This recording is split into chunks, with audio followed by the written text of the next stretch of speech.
I'm gonna go ahead and save some tomato seeds. This is the beginning of my process, and it starts right here. First thing I do, I want to select some nice tomatoes. I try to select the biggest tomatoes that are on the vine.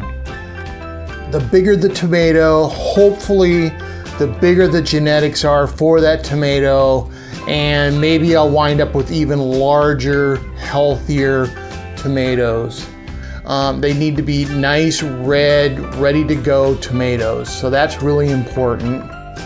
That's an indicator that the seeds themselves are ready on the inside. So red tomatoes is definitely what you want to start with. I like to start with the biggest tomatoes. You don't need a lot of them. You'll see here, there's going to be a lot of seeds in here. The next thing you're going to need is some water. That's all you need. Now we're going to do, what I'm doing is what they call the fermentation process. And it takes a few days to get the tomatoes ready, but when they're done, I've had great germination rates doing it this way. You also need some paper towels or some napkins for after the fermentation process, and a strainer and some kind of a bowl to put it in. So I'll show you guys all that here in a minute. These are an Italian paste tomato. If you save your seeds from healthy tomatoes, now these are heirloom type tomatoes, so they're gonna breed true. If you save your seeds from these tomatoes, they get more adapted to your individual grow system and your individual climates and that type of stuff. So the more you can save your seeds, the better tomato production you're going to get. So this is the process that I do. The first thing I want to do is just quite simply just cut the tomato open. Look at how meaty that tomato is. Wow, that is absolutely incredible. That really is incredible. And now, I need a spoon. Now what I want to do is quite simply scoop out the seeds.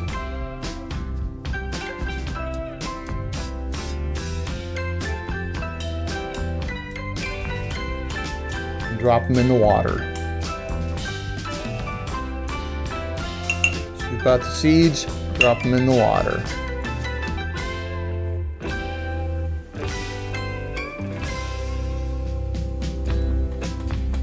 There's probably 100 seeds right there. And these aren't even very seedy tomatoes.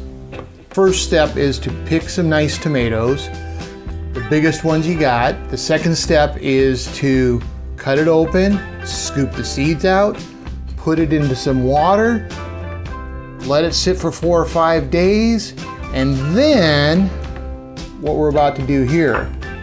Need a couple of napkins. I have a strainer here. Now these are from my tomato weed garden video.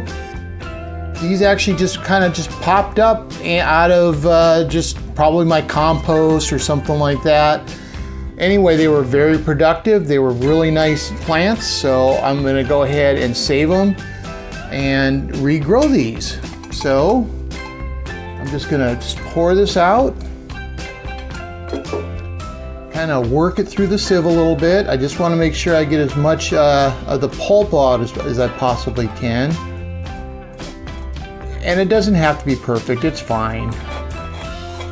Then, all I gotta do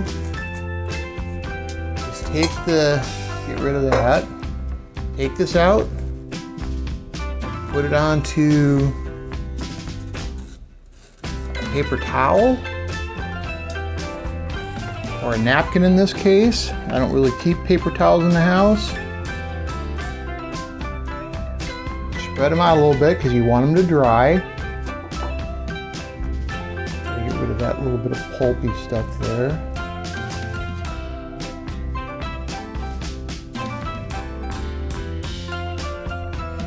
And that's it. I'm just going to put this aside until it's thoroughly dry, and then once it's thoroughly dry, completely dry, I'll probably let it sit open into the air for about a week or so, maybe even a little more than that, but just let it sit out in the air, completely dry. Then I'll put it into a paper envelope and it'll be ready to go when it's time to start my seeds again. Seedling production is absolutely phenomenal. If you get something out of this video, like, share, and subscribe. Enjoy Tomato Seeds 101. This is absolutely part of the journey. It's one of the fun parts, actually. Well, it's all fun, but it's one of the more interesting parts of gardening. If you'd like to see some more seed staging videos, go ahead and subscribe to my channel. Make a comment down below. Have a great day.